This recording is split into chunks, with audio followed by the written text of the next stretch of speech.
Salut le monde, bienvenue. Aujourd'hui, on part explorer 4 recettes africaines absolument délicieuses qui vont vous faire voyager. Préparez-vous pour une aventure culinaire extraordinaire. Des saveurs épicées du Sénégal aux douceurs croustillantes d'Afrique centrale, en passant par les plats réconfortants d'Afrique du Sud et les riz parfumés d'Afrique de l'Ouest, on va découvrir ensemble la richesse et la diversité de la cuisine africaine. Alors, sortez vos casseroles, vos épices et surtout votre bonne humeur. Et c'est parti pour cette aventure gourmande. Le poulet yassa, mes amis, c'est un grand classique de la cuisine sénégalaise.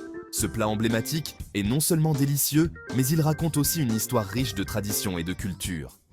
Originaire de la région de Casamance, au sud du Sénégal, le poulet yassa est devenu un symbole culinaire du pays tout entier. Imaginez du poulet tendre et juteux, mariné dans une sauce citronnée et oignonnée, un vrai régal. La combinaison de saveurs est tout simplement divine, avec l'acidité du citron qui se marie parfaitement avec la douceur des oignons et la richesse du poulet. Pour commencer, on prend de beaux morceaux de poulet qu'on va bien enrober de marinade.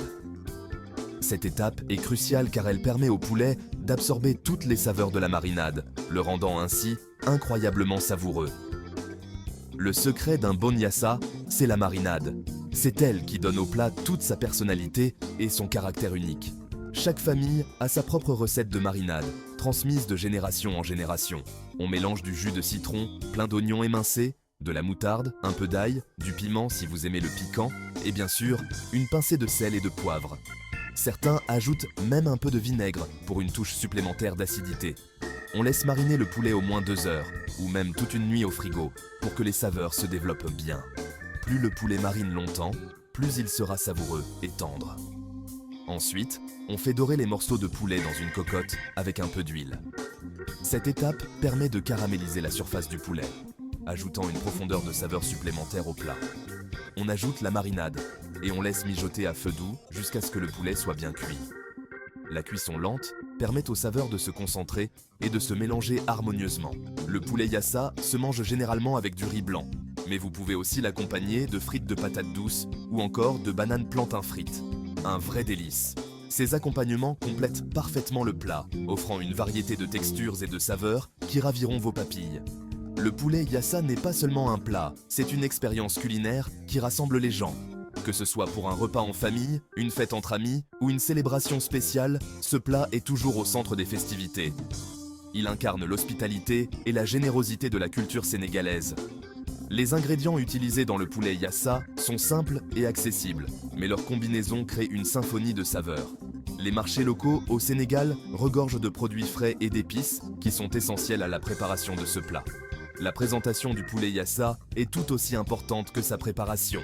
Un plat bien présenté est toujours plus appétissant. On peut garnir le poulet yassa de quelques herbes fraîches pour ajouter une touche de couleur et de fraîcheur. En fin de compte, le poulet yassa est bien plus qu'un simple repas. C'est une célébration de la vie, de la famille et de la culture. Chaque bouchée est une invitation à découvrir les richesses culinaires du Sénégal. Alors, la prochaine fois que vous cherchez à impressionner vos invités ou à vous faire plaisir, pensez au poulet yassa. Vous ne serez pas déçus. On passe maintenant au jollof rice, un plat super populaire en Afrique de l'Ouest. Ce plat est bien plus qu'un simple repas. C'est une véritable institution culinaire qui rassemble les gens autour de la table. Que ce soit pour des célébrations, des fêtes ou simplement un dîner en famille, le jollof rice est toujours au rendez-vous. Ce riz épicé et parfumé, c'est vraiment un symbole de convivialité et de partage. Chaque bouchée est une explosion de saveurs qui rappelle les marchés animés et les cuisines chaleureuses de l'Afrique de l'Ouest. Le jollof rice est souvent accompagné de viande, de poisson et de légumes, ce qui en fait un plat complet et équilibré. Pour préparer un bon jollof rice, on commence par faire revenir des oignons et des poivrons dans de l'huile. Cette étape est cruciale car elle permet de libérer les arômes des légumes et de créer une base savoureuse pour le plat. Les oignons doivent être dorés à la perfection et les poivrons doivent être tendres mais encore croquants. On ajoute ensuite de la purée de tomates, du concentré de tomates et un mélange d'épices comme du gingembre, du piment et du curry. Ces ingrédients donnent au jollof rice sa couleur rouge caractéristique et son goût riche et complexe. Le gingembre apporte une touche de fraîcheur, tandis que le piment ajoute une note piquante qui réveille les papilles. On ajoute le riz et on le laisse cuire dans ce mélange parfumé. Le riz absorbe toutes les saveurs des épices et des tomates, ce qui le rend incroyablement savoureux. Il est important de bien mélanger le riz pour qu'il soit uniformément enrobé de sauce. Le secret d'un bon jollof rice, c'est de bien surveiller la cuisson du riz et d'ajouter de l'eau petit à petit jusqu'à ce qu'il soit parfaitement cuit. La cuisson doit être lente et régulière pour que le riz soit tendre, mais pas trop mou. Il faut aussi veiller à ce que le riz n'attache pas au fond de la casserole. On peut aussi ajouter des légumes, comme des petits pois ou des carottes, et des morceaux de poulet ou de poisson pour un plat encore plus complet. Les légumes apportent de la couleur et de la texture, tandis que les morceaux de viande ou de poisson ajoutent des protéines et rendent le plat encore plus nourrissant. Le jollof rice, c'est un plat généreux et savoureux, parfait pour un repas en famille ou entre amis. Il incarne l'esprit de partage et de convivialité qui est au cœur de la culture ouest-africaine. Chaque famille a sa propre recette, transmise de génération en génération, ce qui rend chaque jollof rice unique et spécial. Alors, la prochaine fois que vous cherchez un plat à partager, pensez au jollof rice et laissez-vous emporter par ses saveurs envoûtantes. Troisième étape, l'épicé boboti. Direction, l'Afrique du Sud. Maintenant, avec le boboti, un plat épicé et réconfortant.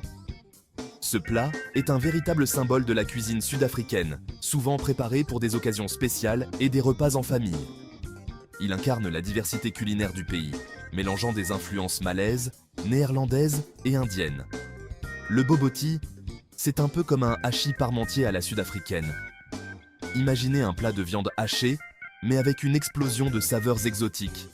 C'est un plat qui réchauffe le cœur et l'âme, parfait pour les soirées fraîches. On commence par faire revenir de la viande hachée avec des oignons, de l'ail et des épices, comme du curry, du curcuma et du gingembre. Ces épices apportent une chaleur et une profondeur de saveur qui sont caractéristiques du boboti. L'odeur qui se dégage de la poêle est tout simplement irrésistible. On ajoute ensuite des fruits secs, comme des raisins secs et des abricots secs, pour un petit côté sucré-salé. Cette combinaison de saveurs sucrées et salées est ce qui rend le boboti si unique et délicieux. Les fruits secs ajoutent une texture moelleuse et une douceur naturelle qui équilibre parfaitement les épices. On verse le tout dans un plat à gratin et on recouvre d'un mélange de crème et d'œufs battus. Ce mélange forme une couche crémeuse et dorée sur le dessus du boboti, ajoutant une richesse et une onctuosité qui contrastent avec la viande épicée en dessous. On met au four jusqu'à ce que ce soit bien doré. La cuisson au four permet aux saveurs de se mélanger et de se concentrer, créant un plat qui est à la fois complexe et harmonieux. Le dessus devient croustillant et doré, tandis que l'intérieur reste juteux et savoureux. Le boboti se mange chaud, avec du riz, du chutney et du sambal, une sauce piquante indonésienne. Le riz absorbe les jus savoureux du boboti, tandis que le chutney ajoute une touche de douceur et d'acidité. Le sambal, quant à lui, apporte qui rehausse encore plus les saveurs du plat. Un plat plein de saveurs et de textures différentes. Chaque bouchée est une nouvelle découverte, avec des couches de saveurs qui se révèlent progressivement. Le boboti est plus qu'un simple repas. C'est une expérience culinaire qui transporte vos papilles en Afrique du Sud. En dégustant ce plat, on peut presque sentir la chaleur du soleil sud-africain et entendre les rires des familles réunies autour de la table. Le boboti est un véritable voyage gustatif, une invitation à découvrir la richesse et la diversité de la cuisine sud-africaine.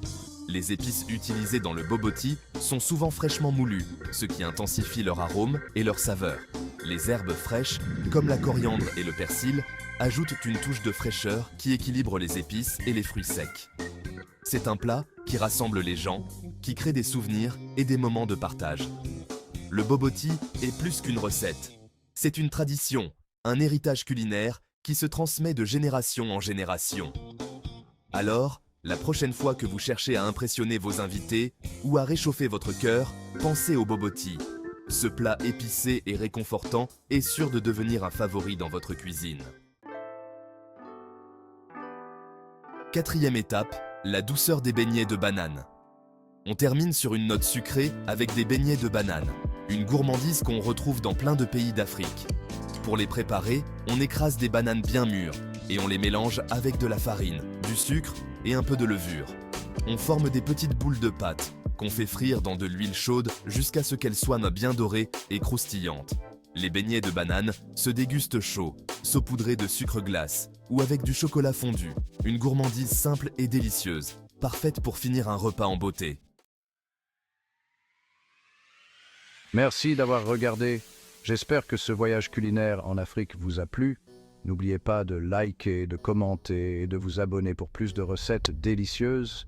N'hésitez pas à me montrer ce que vous avez cuisiné. J'ai hâte de voir vos chefs-d'œuvre. À bientôt.